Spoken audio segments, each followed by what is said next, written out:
ne giowang' gi okang' mane apisas mag tend kaunti no kawo mar muko odno magiwacho ni oger e bath apaya, omiyo ne gimonjogi kendo riembogi eka ne gichwe gi wang'o lori mabende ting'o taka mane giyudo e geng apaya no. Moko kuom weg ohala bende wacho giyudo lal bang' kweth rowerego donje magawa mane nitiere alworano kendo hadho chiemo e magawa go. Vijende odonje mwakia kumwae mavamia wameingia ndani wamekula chakula yote, customers wamepora mali yao, vitu ambao walipata juu wamechukua, pesa yote wamechukua kwa counter, mpaka hiyo hotel sasa hakuna kitu, wameenda na kila kitu hapa ndani. Kaingia jikoni wakachota marambo huko, sima, kaingia kwa counter wakachukua simu ya customer zilikuwa hapo, pesa yote wamebeba, chakula yenye ilikuwa kwa meza, customer wakakula yote wakakula kabisa, kila kitu wakaenda ndani. Hata sijui hasara tumeingia tutalipa na nani. Wadhi kaunti ma Siaya kama wayudo ni piny wacho ma Siaya kokalo kuom migawo mar pur e kaunti no osechako chiwo kothe mag pamba ne jopur e kaunti no ma Siaya. Piny wacho mar kaunti no noyudo koth pamba tan 1.2 ma nengone en $4.5 kowuok kuom migawo mar ohala ma pacho kae, kendo kothego koro imiyo jopur mag pamba nono maonge chudo moro amora e kaunti ma Siaya. Kowuok e kaunti ma Siaya, George Amolo miwa ler mathoth ewi wachni.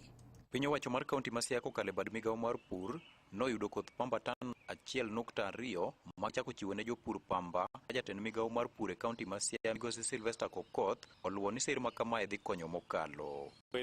Machiel ma wan gi mor ahinya ka wayudo support kuom Department of Industry ma osebedo ka konyowa kod support mar kodhi mar pamba. E Siaya waka nitie pith mar cham ma miyo jingo ahinya, machiel kuom en pamba.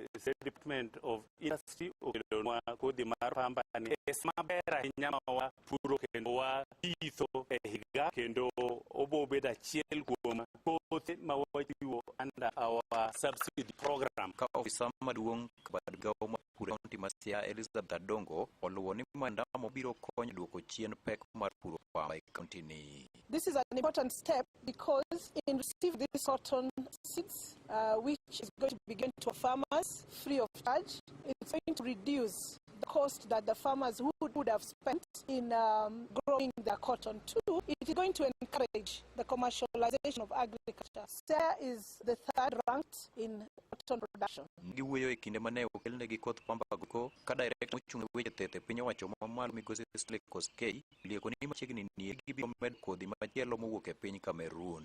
We have come here to distribute or deliver seeds to the counties.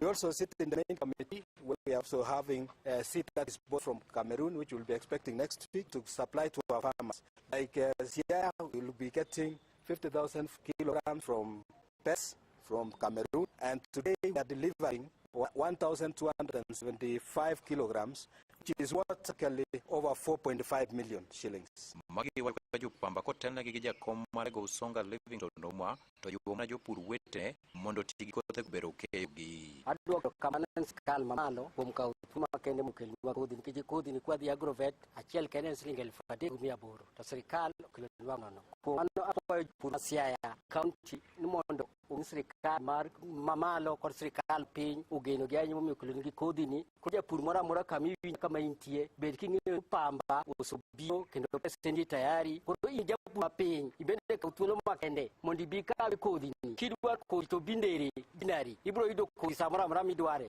Ne diromogi e kaunti ma Siaya and George Amolo. Jatend migawo mar somo Julius Migoso Gamba wacho ni piny owacho kito maino e tieko chuth midhiero mokwako lai mar somo ma CC kaka nok mar jopuonj kod klese. Ogamba wacho ni piny owacho dwaro neno ni lai mar somo no onge kod ng'ikruok moro amora kolose skul primary ma oneno e Kochia ward e sub county Marangu county ma Homabay. Ogamba wacho ni piny owacho bende dhi nyime gi bero alwora mar somo kod ngima jopuonjre pacho kae ngima. Tem migawo no oten kod director mar Kenya Institute of Curriculum Development Ngire Charles Ongondo e kind apisas moko seka mar somo. So as a government, we've come up with programs to ensure that we are able to fill the gaps that we are having as we continue to improve our CBC program, our CBC new curriculum that we're undertaking. The current is in grade 9 and that we are prepared to transition to the next grade senior school, which is grade 10. So I want to encourage everyone and advise that as a government, we are doing everything possible to provide infrastructure. We have done classrooms, we have done teachers, we've employed about 76,000 teachers. We are retooling teachers. Currently, we've retooled with the support of TSC almost a total of 229,000 teachers to be able to carry on with the new curriculum of CBC, not for our children, to have the very best quality education that they deserve. So I want to share and inform the parents, inform the stakeholders that we are doing everything possible, provide the proper guidelines, amend our laws, ensure that the programs that we are doing are for the benefit of the students, they are fitting to the students, and the future is bright. Migao mar thieth e kaunti ma Kisumu oyango muoch mar tuo mar nyaldiema e sub-kaunti ma Nyando ma nyaka sani oseweyo ka ji adek owito ngimagi. Jatend migao mar thieth Laktar Gregory Ganda wacho ni pim ma bende otim e ringre jogo mane owito ngimagi ne nyiso ni ne gamo tuo mar nyaldiema. Laktar Ganda wacho ni gie sani ng'at achiel orwako od thieth ma Ahero sub-kaunti kendo onyime gi thieth e yo makare. Owacho ni jotuo mamoko 11 mane nitiere e od thiethno ne osechango kendo osewegi thuolo mar dok pacho. Sani timo operation mar cholera nikech cholera and diarrhea and very different to they spread very fast. This operation center with the one give rapid response team also be deployed kata sani wuono gi to area. What team enhance surveillance and any diarrhea ma ngi PP better reported at the emergency operation center to what team action to testing immediate. Wase ka rapid test ma distribute to the sub counties for testing anybody ma bedo gi shida mar dieo. One gi outbreak plan ma wase chuo which is already activated to what team of public awareness campaigns and risk communication through our community health workers. And finally, one public health officers ma me direction kaka ginyalo advise the public nika kadgidwa modho gitim boiling of the water before drinking, gi wash gi luok lwetgi kagitwa chiemo. Sanitation nyaka bed very proper sani nikech sani is the rain season to gigi chako ga during the start of the rain season because that's the time toilet set bedo overrun and water runs into the systems. Od bura mar seneta ne otimo romo makende mar twak ewi omenda maromo bilion 55 monego chwal ne piny owacho mag counties. Chikno ne onego beni kalo e dwe mar auchiel higa mokalo, kata mano pok na otimore kaluwore gi ywaruok mabende osebedo e kind governors gi jod bura ewi omenda monego bed ni ibero oda piny e pacho kae mabende oseweyo ka ochwal burano e doho. Kaluwore kod jatend kweth mathoth od bura mar seneta Bunia Lwale ochunogi mondo giket tenge chik mataya gulu mar bera pini nyaka do bigol ng'eto mare ewi burano. Chenro mar dayo dho jogo molap dho gi ndong'ne emo mar commissioners e duol mar IBC ne ochakore ayanga odiochieng' ma kawuono ka Adan Abdi ne oyudo thuolo mar duoko pinje nyim komiti mowala ne chenrono. Awero wawinje matin kaka chenrono dhi nyime e katiegruok ma Kenya Insurance College e kar dak ma South Siebo ma Nairobi.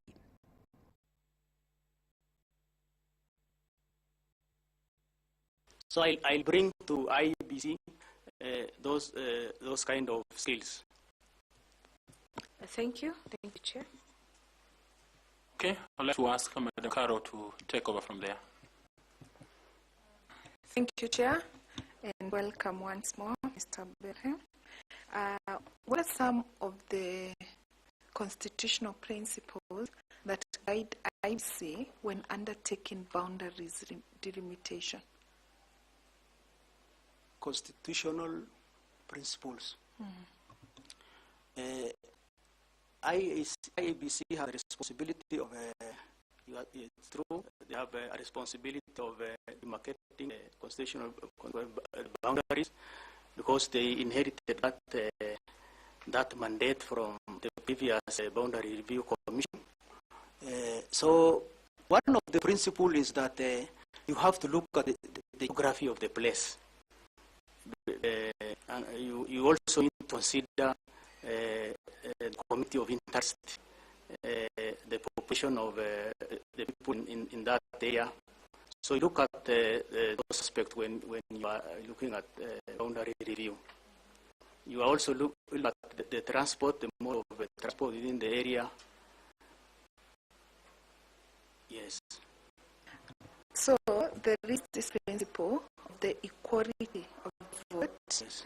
How does it apply in relation to the IBC's mandate on boundaries delimitation? Equality of? Vote. Don't know the principle?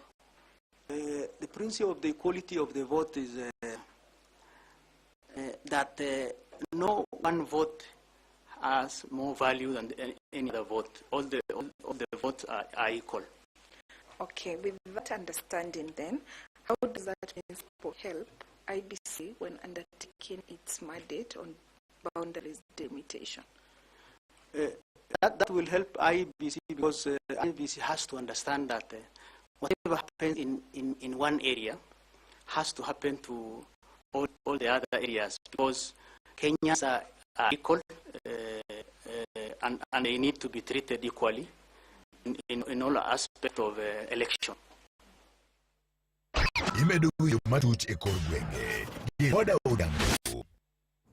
Wadhi kaunti ma Migori kama wayudo ni ji 80 mabende nochiwo lopegi ne gedo mar kuonde ma pi kale e Lower Kuja irrigation scheme sa kaunti Manyatike kod jogo ma pi mawuok e kar pur no ne odaro koro biro yudo silings milion 10 telo mokwongo mar chudo odiochieng' ma Kenya kowuok e kaunti ma Migori. Joma miwa ler mathoth wi wachni. E tielo mokwongo ma chiwo chudo jogo ma ne jologi mokoro tige gero kuonde go piluo e kapurno malo acquisition scheme ji maromo 80 ema nyaka sani koro sepuodhe madhi menda maromo milion 16 omenda bende koro chachiw odiochieng' makiny. Maneja ma kapur malo acquisition Isaac Munga wacho ni jorom 80 ema gisepuodho neno tuokgi mondo koro migi omenda ka bende gin wuon en dhi mi omenda tielo mokwongo. Maromo 80 manyose bio ma oketo koge ma oyie negi biro kawo chege and PS chiwo chek maromo milion 16 mondo jok manyi keto koge kawo chege to wachak wa register ji manyien mondo mi wir manyien wanyalo chako loso chek chielo ne lot chielo do chege.